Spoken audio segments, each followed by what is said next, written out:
5:30 6টার দিকে আমি জানতে পারলাম সিদ্ধেশ্বরী বয়েজ স্কুল থেকে আমাদের বলিলে যেটা ভিতর থেকে বারবার আমাকে নক করছিল, এখানে অনিয়ম হচ্ছে, অনেক অনিয়ম হচ্ছে, একটু পারলে এখানে আসেন।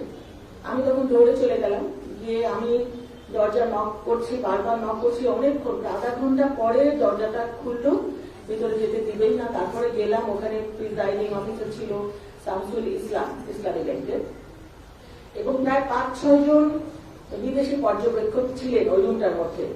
ওখানে কাউন্টিং হচ্ছিল। তখন আমাদের যে ধানের শীষের এজেন্ট তারা বলছিল যেখানে 25 থেকে 27টা ভোটকে তারা বাতিল করে দিয়েছে, যে ভোটটা ওই যে সাদা জায়গাটা সিলমেন্সের জন্য সেগুলোকে বাতিল করে দিয়েছে।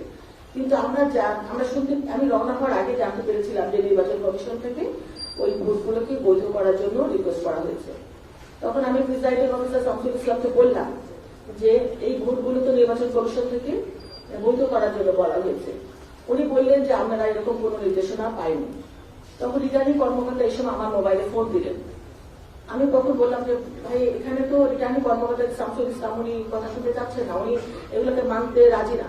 তখন উনি বললেন ওনাকে ফোনটা দেন। আমি ফোনটা সাইফুল ইসলাম, আমি স্পিকারে রেখেছিলাম ফোনটা। আমার স্পিকারে বিদেশি পর্যবেক্ষকরা শুনছিলেন, বিভিন্ন প্রার্থীর এজেন্ডাও শুনতে পাচ্ছিলেন, ধানের শীষের এজেন্ডাও শুনতে পাচ্ছিলেন, এবং ওই পক্ষের ভিতরে যারা ছিলেন সবাই স্পষ্ট শুনতে পাচ্ছিলেন যে স্পিকারের রিটার্নিং কর্মকর্তা বলছিলেন যে নির্বাচন কমিশন থেকে নির্দেশনা এসেছে এই ধরনের ভোটগুলোকে বৈধ করে দিলেন। এখন এটা বাস্তবায়ন করবেন কি না করবেন সেটা সম্পূর্ণ আপনার ব্যাপার।